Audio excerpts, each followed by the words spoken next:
Seperti biasa, cetak bakso lagi pakai mesin. Membantu mempercepat pekerjaan, bro. Ya, pertama-tama gini, kita cek dulu untuk ukurannya pas atau belum. Kalau sudah pas, langsung puter-puter airnya. Ini biar apa? Biar bakso antara bakso yang satu dengan bakso yang lain itu nggak kelet, bro.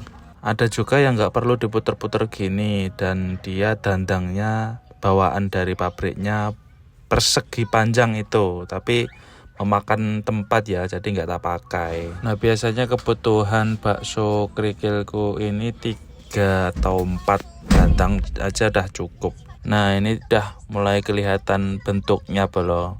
Ini kalau udah ngambang gini udah bagus, udah sempurna. Ini tinggal tunggu penuh aja, nanti kalau udah penuh baru tak angkat ke kompor yang menyala. Untuk hasilnya sangat cepat, jadi waktu 1 menit itu bisa 200 biji lah.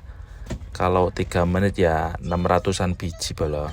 Pokoknya tinggal puter-puter, cek kondisi adonannya mau habis enggak, kalau belum diisi lagi gitu bolo.